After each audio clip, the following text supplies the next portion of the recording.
हिंदी साहित्य के सबसे महत्वपूर्ण लेखक मोहन राकेश का नाटक है आषाढ़ का एक दिन। ये नाटक रंगमंच की दृष्टि से, नाटकीय दृष्टि से और लेखन की दृष्टि से बहुत महत्वपूर्ण है। मोहन राकेश ने बहुत छोटा जीवन जिया था और बहुत कम उम्र में चले गए वो। उनका ये नाटक हमारे कॉलेज के पाठ्यक्रम में शामिल है। ये नाटक के सारे पात्र हैं अंबिका, मल्लिका, कालिदास, दंतुल, मातुल, निक्षेप, विलोम, रंगिणी, संगिणी, अनुस्वार, अनुनासिक, प्रियंगु मंजरी। मैं कोशिश करूँगा कि कम समय में ब्रीफ तरीके से इस नाटक के बारे में कुछ चीज़ें आपके सामने रख सकूं, ताकि बहुत लंबा वीडियो न बने और बातें आपस में उलझे नहीं, बल्कि सामान्य तरीके से सुलझती चली जाए। असल में मोहन राकेश ने 3 नाटक लिखे हैं, आषाढ़ का एक दिन, लहरों के राजहंस और आधे अधूरे। कुछ इतिहास से परे चले जाते दोनों नाटक। ये नाटक कालिदास के जीवन पर है। दूसरा उनका नाटक आधे अधूरे आधुनिक जीवन की विडंबनाओं पर है। और एक और नाटक जिसका नाम बताया था मैंने अभी, वह नाटक बुद्ध के जीवन पर है, लहरों के राजहंस। तो 2 नाटक वो इतिहास की, उन माइथोलॉजी की दुनिया में लगभग चले जाते हैं, इतिहास से परे जाते हैं। और एक है कि आधुनिक जो जीवन है, जिसमें हर कोई अपने आप को अधूरा, अकेला महसूस करता है, उसकी विडंबना को बता रहे हैं। तो इस नाटक में प्रेम का जो संसार है उसको बताने की कोशिश करते हैं कि किस तरह से मल्लिका कालिदास से बेइंतहा मोहब्बत करती है और वो मोहब्बत में इतनी दूर तक चली जाती है कि वो सब कुछ भूल जाती है। और वो कहती है कि मुझे भीगने का तनिक खेद नहीं, भीगती नहीं तो आज मैं वंचित रह जाती। मल्लिका का ये भीगना असल में कालिदास की मोहब्बत में भीगना है। और इस प्रकार से टूट कर मोहब्बत करना। आषाढ़ का एक दिन, यानी आषाढ़ का महीना, वो महीना जिसको हम जुलाई बोलते हैं, जिसमें बारिश शुरू होती है, और बारिश का सबसे खूबसूरत, सबसे हसीन, सबसे रोमांटिक महीना। तो उसी महीने का जो प्रेम है, जो एकदम जवां प्रेम है, और मल्लिका एकदम नौजवान लड़की है, इसका पहली मोहब्बत, पहला प्यार है। उस प्रेम में वो इस कदर डूबी हुई है कि वो कालिदास के लिए अपना पूरा जीवन समर्पित करने को तैयार है। वो जीवन के यथार्थ को न जानती है, न जानना चाहती है। उसकी माँ जो गरीबी का जीवन जी रही है, दुखों की तमाम विडंबनाएं झेल रही है, उसको पता है कि गरीबी क्या होती है, दुख क्या होता है। इसलिए वो बार बार अपनी बेटी को समझाना चाहती है, लेकिन वो कुछ भी समझने को तैयार नहीं है। तभी मुझे अनुभव हुआ कि वह क्या है जो भावना को कविता का रूप देता है। वो पूरी तरह से अपने आप को भावनाओं में, कल्पनाओं में डुबो चुकी है, और वो इस प्रकार से काव्य में हो चुकी है अपने जीवन को, खुद को एक नायिका के रूप में तब्दील करते हुए मल्लिका बार बार कालिदास की मोहब्बत में इस कदर डूबी है कि बस डूबी हुई है वो। कभी वर्षों में ये आकृतियाँ यहाँ दिखाई देती है, और जब भी दिखाई देती है कोई न कोई अनिष्ट होता है। कभी युद्ध की सूचना आती है, कभी महामारी की। जब उसके ग्राम प्रांतर में राज्य के लोग आते हैं, तो उसकी माँ अंबिका उसको समझाती है कि बेटी, जब भी ये लोग दिखते हैं तो हमारे यहाँ कुछ न कुछ बुरा होता है, और ये लोग फिर दिख रहे हैं, इसका मतलब कुछ न कुछ बुरा होगा, इसलिए तुम इस चीज़ को समझो। फिर मल्लिका अपनी भावना के बारे में क्या कहती, देखिए। मैंने भावना में एक भावना का वर्णन किया। मेरे लिए ये संबंध और सब संबंधों से बड़ा है। मैं वास्तव में अपनी भावना से प्रेम करती हूँ, जो पवित्र है, कोमल है, अनश्वर है। फिर माँ समझाती है कि जिसे तुम भावना कहती हो वह केवल छलना और आत्म प्रवंचना है। भावना में भावना का वर्णन किया है। मैं पूछती हूँ, भावना में भावना का वर्णन क्या होता है? उससे जीवन की आवश्यकताएं किस तरह पूरी होती है? भावना में भावना का वर्णन। उसकी माँ जीवन की आवश्यकताओं, गरीबी से जीते जीते बहुत जीवन से थक चुकी हो, इसलिए वो मल्लिका को इस बात का एहसास करवाना चाहती है कि मल्लिका, जीवन सिर्फ भावनाओं से नहीं चलता, बल्कि जीवन की कुछ आवश्यकताएं उन्हें भी पूरा करना पड़ता है। मैंने कि अधिक तुम कालिदास से मोहब्बत मत कर, प्रेम मत कर, लेकिन जीवन की वास्तविकता भी तुम्हें जानना बहुत ज़रूरी है। अगर तुम इसी प्रकार सिर्फ कालिदास के प्रेम में रहोगी, भावनाओं में डूबी रहोगी, तो जीवन की यथार्थ, जीवन की वास्तविकता को तुम कभी समझ नहीं पाओगी। इसलिए तुम इस काल्पनिक दुनिया में रहते हुए भी वास्तविक दुनिया से परिचित हो जाओ।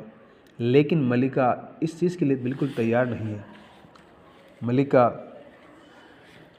अपने उस कालिदास के लिए, अपने प्रेमी के लिए अपना सब कुछ देने को तैयार है और वो देती भी है। और ग्राम के बाकी लोग सब जानते भी हैं। तो एक दिन कालिदास बड़ा हो जाता है और कालिदास के लिए बुलावा आता है उज्जैन से कि उसको राजकवि की पदवी दी जा रही है, सम्मान दिया जा रहा है।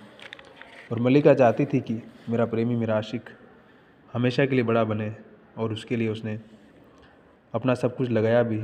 लेकिन वो कर भी क्या सकती थी, वो उसको तैयार करती है। इस बीच विलोम और बाकी सब लोग ये सोचते रहते हैं कि शायद कालिदास मल्लिका के साथ विवाह करके उसे भी साथ ले जाएगा, लेकिन ऐसा नहीं होता है।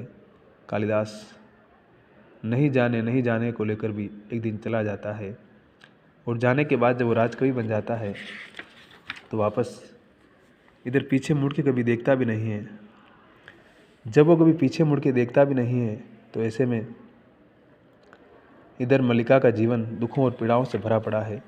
लेकिन मल्लिका की ये आदत रही है कि वो कभी शिकायत नहीं करती किसी से भी, और वो शिकायत नहीं करती है, इसीलिए उसका जीवन शायद इन सारी चीज़ों से परे चला जाता है।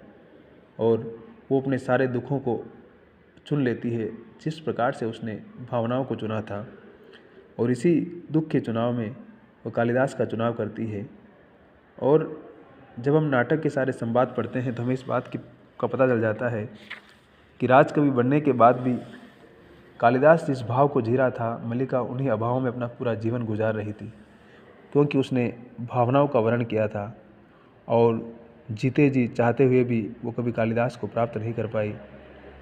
अंत में विलोम से उसका विवाह होता है, उसका संतान पैदा होता है, और वो कालिदास फिर अंत में उससे मिलने आता है और अपना रोना रोता है कि माँ सही कहती थी, लेकिन मैं क्या करूँ। मैं उज्जैन से फिर कश्मीर चला गया, वहाँ का राजा बना, लेकिन कभी सुखी नहीं रह पाया। उसका कारण मैं खुद था, क्योंकि मैंने कभी तुम्हें दिल से स्वीकार नहीं किया, या तुम्हें स्वीकार नहीं कर पाया। तुमने मुझे चुना, लेकिन मैं तुम्हें चुन नहीं पाया। और अंत में वो प्रियंगु मंजरी राजकुमारी से विवाह कर लेता है। और प्रियंगु मंजरी जब मिलने के लिए आती है मल्लिका से, तो मल्लिका के लिए बहुत कुछ करना चाहती है, लेकिन मल्लिका हर चीज़ के लिए मना कर देती है। बोली, मुझे किसी प्रकार की कोई सहायता नहीं चाहिए, मैं जिस जीवन में हूँ वही मेरा जीवन है।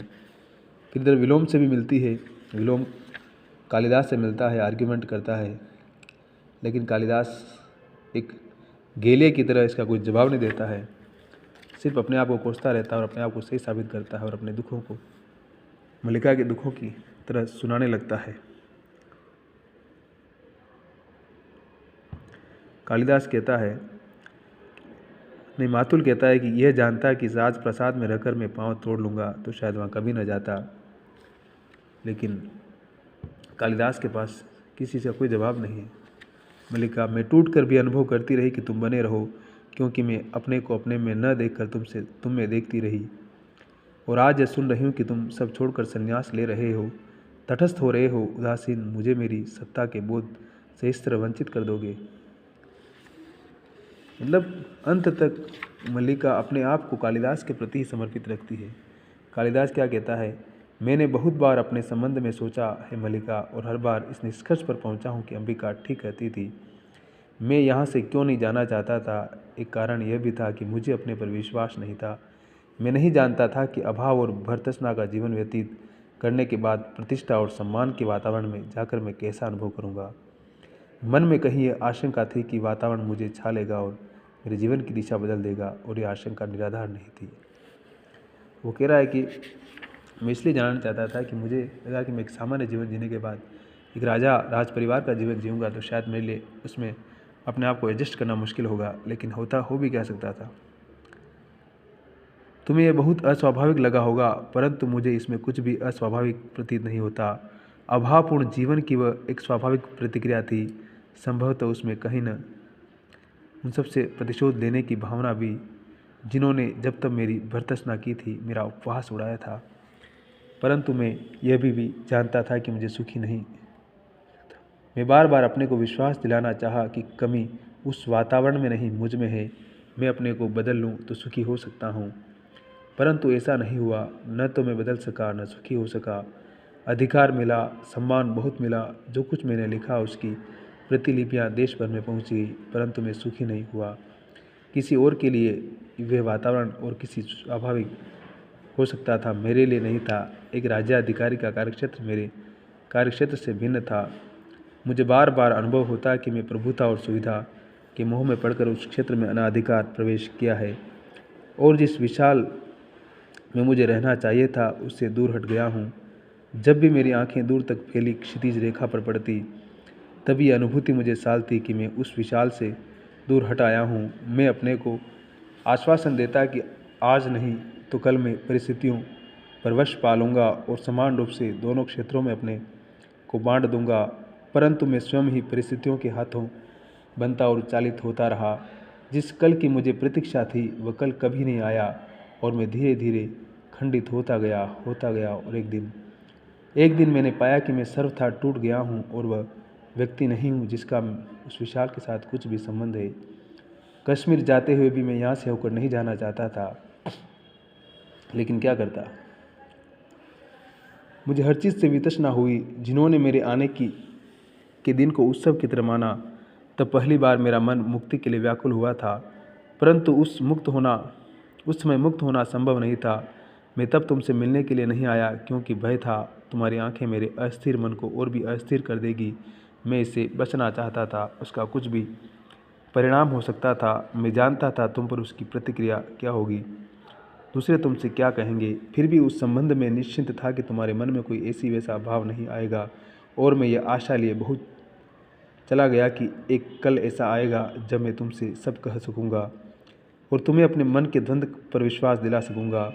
यह नहीं सोचा कि द्वंद्व एक ही व्यक्ति तक सीमित नहीं होता, परिवर्तन एक ही दिशा को व्याप्त नहीं करता। इसलिए आज यहाँ कर बहुत व्यर्थता का बोध हो रहा है। लोग सोचते हैं कि मैंने उस जीवन और वातावरण में रहकर बहुत कुछ सीखा, परंतु मैं जानता हूँ कि मैंने वहाँ रहकर कुछ नहीं सीखा। जो कुछ यहाँ के जीवन का ही संचय था। कुमार संभव की पृष्ठभूमि यह हिमालय और तपस्विनी उमा तुम हो। मेघदूत के यक्ष की पीड़ा मेरी पीड़ा है और विरह विमर्दिता यक्षिणी तुम हो। यद्यपि मैंने स्वयं यहाँ होने और तुम्हें नगर में देखने की कल्पना की, अभिज्ञान शाकुंतला में शकुंतला के रूप में तुम ही मेरे सामने थी। मैंने जब जब लिखने का प्रयत्न किया, तुम्हारे और अपने जीवन के इतिहास को फिर दोहराया और जब उससे हटकर लिखना चाहा तो रचना प्राणवान नहीं हुई। रघुवंश में अच का विलाप मेरी ही वेदना की व्यंजना है। और तो अपना पूरा दुख दर्द बोल रहा है कि मैंने जब जब भी उस यथार्थ से अपने आप को बाहर किया तब रचना नहीं हो पाई। वह सब और जो अब तक नहीं लिख पाया और जो आषाढ़ के मेघों की तरह मेरे अंदर घुमड़ रहा है। लेकिन ये विडंबना कालिदास की अपनी विडंबना है, जिसे कालिदास कभी अभिव्यक्त नहीं कर पाया। और फिर मैंने कहा था अथ से आरंभ करना चाहता हूँ। यह संभवतः इच्छा का समय के साथ द्वंद्व था, परंतु देख रहा हूँ कि समय अधिक शक्तिशाली है, क्योंकि एक तरह से दार्शनिक ही है कि किस प्रकार से कालिदास इस बात को जस्टिफाई कर रहा है कि मैं वहाँ जा कर के ये सोच रहा था कि मैं तुम्हें भी साथ लूँगा और राज परिवार को भी साथ लूँगा, प्रियंगो मंजरी को भी साथ लूँगा, लेकिन मैं कुछ भी साध नहीं पाया क्योंकि मैंने तुम्हारे प्यार को उस तरह से नहीं स्वीकार किया या स्वीकार नहीं पाया और मैं द्वंद्व में जीता रहा और सारी उम्र अपने आप को अंदर से रिक्त करता रहा, क्योंकि मैं आषाढ़ के उस प्रथम दिन के तुम्हारे प्यार को, तुम्हारी मोहब्बत को सही समझ नहीं पाया। और मैं यहाँ से चला तो गया, लेकिन जाने के बाद प्रियंगु मंजरी मिली, राज परिवार मिला, सब सुख मिला, लेकिन वहाँ कभी मैं अपने आप को सुखी और अपनत्व के साथ महसूस नहीं कर पाया। तो ये अधूरेपन की एक विडंबना ही है। जिस आधे अधूरे नाटक की बात वहाँ करता है वो, तो इसमें भी कुछ अधूरापन है। कालिदास अपने आप को अधूरा, मल्लिका अधूरी है, सब कोई अधूरे है, अंबिका अधूरी है, विलोम भी अधूरा है। तो ये प्रेम की त्रासदी और विडंबनाओं का नाटक है। किस प्रकार से इंसान का व्यक्तित्व कब कहाँ खंडित होता है और कहाँ किस रूप में बन जाता है। और हमारे आधुनिक काल की विडंबना ये है कि हम एक साथ बहुत सारे व्यक्तित्वों में जीने लगते हैं और इसी कारण से हम एक संपूर्ण, एक मुकम्मल व्यक्तित्व नहीं बना पाते हैं। और हम आधे इधर और आधे उधर रहते हैं। कालिदास की तरह हम समय की उस सच्चाई को न समझ करके हम अपने आप को समय से आगे और परे समझने लगते हैं और एक दिन समय हमारा सब कुछ निर्णय कर देता है। तो नाटक बहुत सारे दार्शनिक सवाल भी छोड़ता है, आधुनिक समाज की विडंबना को बताता है, प्रेम की विडंबना बता रहा है, कालिदास के व्यक्तित्व के दोहरेपन को बताता है, मल्लिका की एकनिष्ठ प्रेम की उस पीड़ा को बताता है कि उसने अपने आप को समर्पित कर दिया पूरी तरह से और बदले में कुछ नहीं चाहा। अंबिका उसकी माँ की जीवन की सच्चाइयों को किस प्रकार से उजागर करती है उसको बताता है। विलोम जो कालिदास और अंबिका मल्लिका के प्रेम को सच्चा करना चाहता था, उसके उस कटाक्ष को बताता है। वो बार बार कालिदास को कहता है, लेकिन कालिदास उसकी बात नहीं सुनता है। वो भले विलेन लगता है, लेकिन असली में नायक तो वही लगता है कि जीवन की सच्चाइयों से परिचित वही करवाता है बार बार। तो इस प्रकार से नाटक के बहुत सारे आयाम हैं। रंगमंच की दृष्टि से बहुत ही सफल नाटक है और ज़रूर पढ़ा जाना चाहिए मोहन राकेश को। आधुनिक समाज के उस विडंबना, उस एकत्व बोध को समझने के लिए ये नाटक बहुत ज़्यादा हमारी मदद करता है।